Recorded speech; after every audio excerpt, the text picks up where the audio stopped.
Artemisia Gentileschi, donc, est considérée comme la première femme peintre. Elle est née à la fin du XVIe, tout début du XVIIe. Et voilà, son père était un peintre assez connu, ami de Caravage. Et elle, sa mère étant morte, bon, elle a collaboré tout de suite à l'atelier de son père. Elle a commencé à peindre. Moi, j'avais déjà fait un film sur Artemisia Gentileschi quand j'étais aux Beaux-Arts. Donc, c'était en fait ce que j'avais fait pour mon diplôme. C'était un film plus expérimental. Et là, c'était une suite de tableaux et de tableaux vivants et de tableaux, mais le film interrogeait à travers les tableaux la vie d'Artemisia. Moi, ce qui m'intéressait dans Artemisia, c'était ça, c'est que son œuvre et sa vie étaient tout mêlés, quoi. Tout était une histoire de peinture, puisque elle, n'ayant pas accès à des modèles, elle se représente tout le temps dans ses tableaux. Donc elle est toujours au centre de ses œuvres.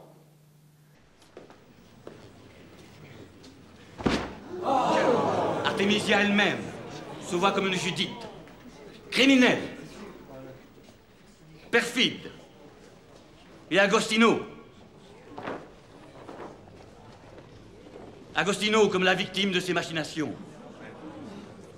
Dans les années 70, donc on a considéré le tableau Judith décapitant Holoferne comme la revanche d'Artemisia, parce que effectivement, elle aurait été violée par son professeur de perspective. Donc ça, c'est une lecture qui commence à être un peu caduque. Et parce que bon, si on analyse les actes de procès, on s'est aperçu que c'est une histoire beaucoup plus complexe qu'une histoire de viol. En plus, un viol à l'époque, ça voulait dire défloraison en dehors du mariage. C'est le père qui a fait le procès, qui a intenté le procès et non elle. Ça, un an après le soi-disant viol. Donc il y avait une histoire entre Agostino Tassi et Artemisia Gentileschi qui a duré donc 9 mois. Et à la fin, donc, le père est arrivé en disant à Tassi, vous avez violé ma fille et vous m'avez volé des tableaux. Tassi a des amis puissants dans l'Église. On dit que c'est un maître de la perspective. Nous apprendrons peut-être quelque chose de nouveau en travaillant avec lui. Nous ne pourrons pas nous permettre de rester à la traîne des dernières innovations. Et pour la première fois dans mon histoire de l'art, je pense qu'il y a 2 femmes qui sont carrément montées sur Holoferne pour lui trancher la gorge. Et là, c'est le moment de la décapitation même. Il y a la tête qui va tomber, le sang qui gicle. Et le fait que la servante soit dans l'action, ça c'est quelque chose de particulier à elle, parce que normalement, enfin toutes les représentations de Judith de Holoferne, on a en général Judith avec la tête de Holoferne à côté, enfin qui tire les cheveux ou posée quelque part. Et donc là, c'est plutôt un acte de boucherie, de barbarie. Moi, ce que j'aime bien, c'est qu'il n'y a pas d'effet décoratif. Enfin, c'est très cru. C'est ça qui m'avait fasciné dans ce tableau. Moi, j'ai découvert Artemisia au départ à travers ce tableau. Après, quand elle a dû partir à Florence, elle a refait une autre version qui est encore plus sanglante, où il y a des grands jets de sang qui partent de la tête, là où l'épée est en train de trancher. Et même, elle a des gouttes de sang qui lui arrivent sur le visage. Effectivement, bon, moi je trouve ce tableau très moderne et assez gore en fait. Comme ça, maître? Très bien, ben là c'est bien, oui. Voilà. Sainte-Cécile. Eh, regardez, Marco. Allons, Marco, où est passé ton sourire d'ange, hein? C'est qu'à l'époque, c'est comme les équipes de cinéma, hein, les ateliers. C'est ce que j'essaye de montrer un peu dans le film. Il y a l'ancienne école, enfin, on travaille dans les studios avec des lumières. Donc là, l'école Caravage, c'est vraiment des caves fermées avec une lumière directionnelle. Bon, il y a des assistants, il y a presque des électriciens, puisqu'il y a quelqu'un qui est en charge, il y a quelqu'un qui est en charge de la lampe. C'est une grosse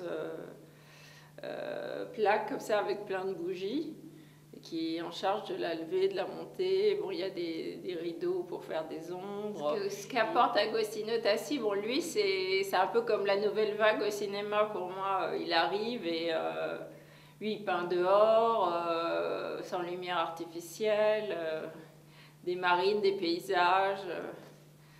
Donc voilà, il y a ces deux courants de peinture qui se rencontrent. Le cadre ordonne la vision qu'on a du paysage. En divisant la toile de la même manière, on obtient des rapports exacts.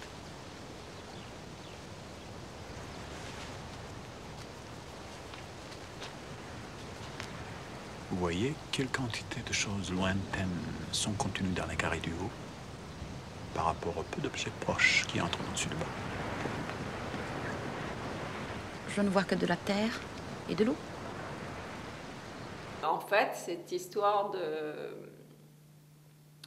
de vision féministe a fait autorité pendant assez longtemps, et si on fait des recherches sur le net ou très vite comme ça, on lit, bon, elle a été victime d'un viol, et c'est sûr que quand on regarde mon film qui raconte une histoire beaucoup plus complexe que ça, certains journalistes ont réagi en disant mais c'est pas l'histoire d'Artemisia puisque c'était un viol pur et simple, donc on m'a un peu accusé d'avoir romancé l'histoire d'Artemisia.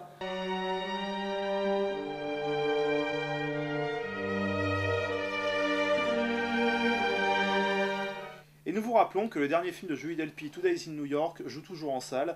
Nous vous conseillons d'aller le voir et nous vous laissons avec elle et Chris Rock qui vont nous en parler mieux que moi. Sur ce, je vous laisse et je vous dis à très bientôt. The first film I directed is a very, very indie film, feature. It was made for $5,000. Let's do this. Wait, I'll tell you later. Ok, alors, bon, tout d'abord, Madame Delpy, j'aimerais savoir, votre cinéma comment ça se dessiner maintenant, on commence vraiment à voir votre œuvre, et vous avez un côté tribu en fait dans votre œuvre, puisque vous faites des gens avec votre famille, avec des gens que vous connaissez beaucoup. Le fait de prendre quelqu'un d'un peu extérieur à cette tribu comme Chris Rock, ici présent, comment ça s'envisage ? En fait, j'ai pensé à lui dès le début, en fait, quand j'ai commencé à écrire le scénario.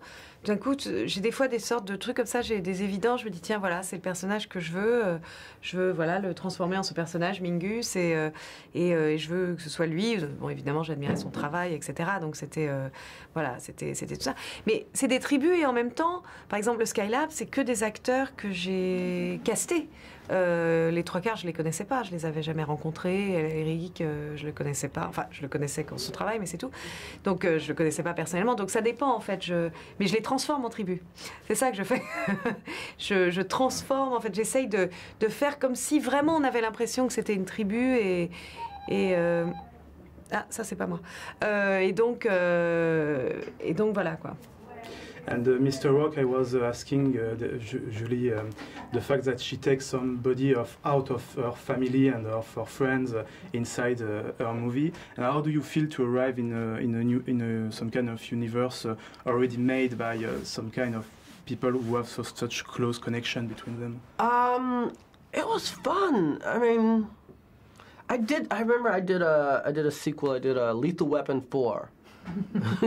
And it's kind of the same thing in the sense that they had done 4 movies together already without me. So they all knew each other, but I lucked up that they were good people. Even Mel Gibson. He was in his good days. Yeah, this is pre, whatever.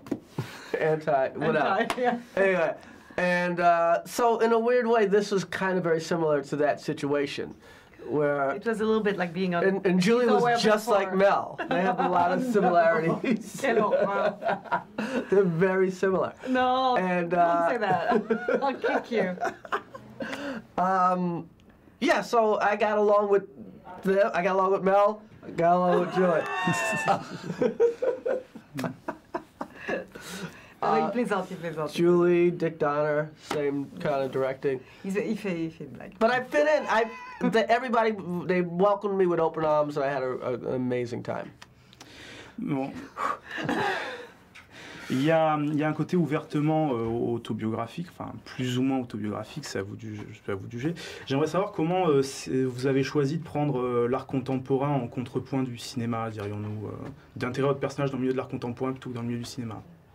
Mon personnage, déjà dans le premier film, Marion était photographe, donc il me semblait juste qu'elle continue à être photographe, alors qu'elle fasse des expos un peu plus art conceptuel ou art contemporain, etc. Je trouvais ça intéressant. Moi, c'est parce que je passe beaucoup de temps dans les musées à regarder le travail de beaucoup d'artistes, et en fait, voilà, je connais le travail de beaucoup d'artistes aussi j'aime assez le travail justement des gens que je nomme dans le film, que ce soit Cal ou beaucoup de femmes, quoi, beaucoup de ce travail assez introspectif, quoi, de certaines femmes, quoi.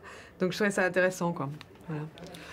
Et alors, sans citer son nom, parce que il faut que ça reste la surprise à la fin du film, mais le choix de l'invité surprise à la fin du film. Oui, voilà. En fait, je l'ai contacté pour, je l'ai écrit pour lui, la scène. Et je l'ai contacté. Au début, il disait mais je sais pas si je veux jouer moi-même. Je ne suis pas sûre que je veux jouer ce rôle. Et puis il a lu la scène et il a accepté tout de suite. C'était un peu. Il m'a dit c'est tout à fait le genre de choses que je ferais.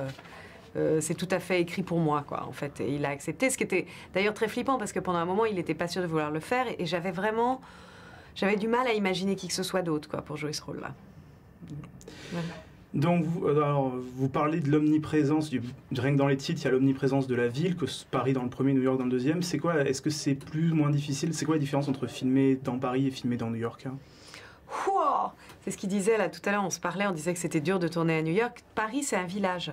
New York, c'est, comme il disait, tu tournes une scène avec 3 personnes dans New York, ça devient, comment ça s'appelait ici, Inception. Inception, voilà, c'est ça.